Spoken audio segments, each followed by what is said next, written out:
முதல்ல மனோஜ் ரோஹிணி விஷயத்த பார்த்தா டைவர்ஸ் வாங்கணும்னு ரோஹிணி போட்ட கண்டிஷன் மனோஜுக்கு பெரிய தலைவலியா மாறிடுச்சு. நான் ஜெயில இருந்து உன்னை வெளியே எடுக்க செலவு பண்ண 5 லட்சம் ரூபாய முதல்ல திருப்பி கொடு, அதுக்கப்புறம் தான் டைவர்ஸ் பேப்பர்ல கையெழுத்து போடுவேன் அப்படின்னு ரோஹிணி ரொம்ப தெளிவா சொல்லிட்டாங்க. அதனால அந்த 5 லட்சத்தை எப்படியாவது ஏற்பாடு பண்ணணும்னு மனோஜ் ரொம்ப பதட்டத்தோட இருக்காரு. ஆனா அவரை நம்புற மாதிரி சூழ்நிலையே இல்ல. ஏன்னா இதுக்கு முன்னாடியும் பல தடவை நான் சரியா மாறிட்டேன்னு சொல்லிட்டு மறுபடியும் பிரச்சனையில மாட்டிக்கிட்டதால இந்த தடவையும் என்ன நடக்கும்னு எல்லாரும் யோசிக்க ஆரம்பிச்சிட்டாங்க. இதுக்குள்ள விஜயா வழக்கம் போல முத்து மீனா கிட்ட ஹெல்ப் கேக்குறாங்க.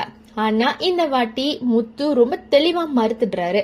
நாங்க வாங்கின கடனையே இன்னும் கட்ட முடியாம இருக்கோம், இதுல 5 லட்சம் எங்க இருந்து எடுத்து கொடுக்க முடியும் அப்படின்னு நேரடியாவே சொல்லிடுறாரு. முத்து பேசுறது கொஞ்சம் மோசமா இருந்தாலும் அவர் சொல்றதுல நியாயம் இருக்கு இல்லையா? அந்த நேரத்துல வீட்டுக்குள்ள வர மனோஜ், எனக்காக யாரும் பணம் தர வேணாம், நானே பாத்துக்கிறேன்னு சொல்றாரு. உடனே முத்து,